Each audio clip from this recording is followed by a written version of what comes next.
des kilomètres, des centaines de kilomètres, du sud-ouest à l'ouest, de Paris à Coutances et à Remilly-sur-Lezon, dans la salle André-le-Duc. Je suis heureux de dire que l'anniversaire des 80 ans, on a constitué un plateau. Vous savez, à la télé, ils disent ça, on a un beau plateau ce soir. Bon. Et en fait, nous, c'est seulement, et je suis désolé, mais ça nous convient, c'est seulement un plateau de fromage. Donc, bienvenue et prenez place avec une flûte. Tout à l'heure, elle sera peut-être musicale. Je ne suis pas doué sur les... C'est parce que le micro est derrière, voilà. D'accord. Très bien, merci beaucoup. La technique et moi, ça va. Approchez le micro quand même. Alors, approchez le micro, Jacques. Je disais aussi, voilà. mais c'est pas vrai parce que c'est pas tout à fait une flûte.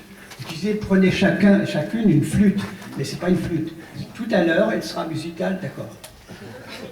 Ou elle l'est déjà un petit peu. Hein. Grâce à tous ces musiciens et musiciennes qui ont développé l'apprentissage des mots de la gamme, je suis un petit peu le pauvre frère Jacques, qui sonne les matines, bien sûr. Enfin, soyez indulgents, à 80 ans ou presque, ceci dit, il a trouvé ce plaisir du partage musical, voir le film que vous connaissez tous en fanfare.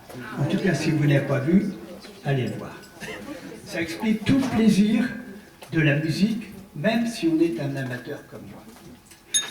Et en fait, j'ai repris des choses toutes simples.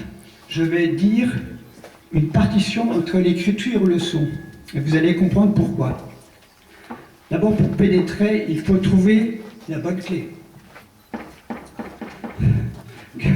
Que les notes sautillent, oui, on peut jouer piano, ou accélérer allegretto, mais si le résultat est décevant, faites une pause ou applaudissez parce que vous l'avez adoré. L'adoré.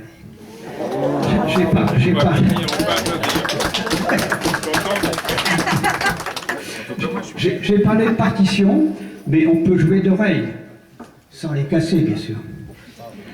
Historiquement, quand Jaco avait 8-10 ans, il a reçu son premier pipeau. Normal, pipeau, Jaco, ça passait bien ensemble. Hein. Le pipeau s'imposait, puis Jeanne a rencontré le directeur du conservatoire de Vannes, et ils ont eu la faiblesse ou la gentillesse de m'accueillir, et j'avais 24 ans à l'époque, et j'ai fait un peu de musique avec des petits loupiaux qui avaient 10-12 ans. Ça ne me choquait pas. Mais surtout après, j'ai trouvé... Excusez-moi, j'ai un tour de page. Voilà. J'ai trouvé après des gens éminents qui ont essayé de faire en sorte que je sois un peu moins mauvais sur la flûte. Et j'ai nommé Jacques Werner, mais j'ai nommé aussi Jeannette, j'ai nommé Annette, j'ai nommé tous les musiciens et musiciennes qui ont la gentillesse de m'accompagner. Alors il me reste non pas un miracle comme il a été, mais je suis heureux de vivre ces moments-là avec vous, parce que je me suis aperçu qu'on était, même si on le savait un peu, aimés par vous tous et toutes. Et votre présence me remplit d'une joie, et j'ai tenté de dire Alléluia. Et en même temps, je voudrais finir par une petite note, qui est un peu... Parce qu'on dit fausse note, on ne dit jamais vraie note. Merci à vous.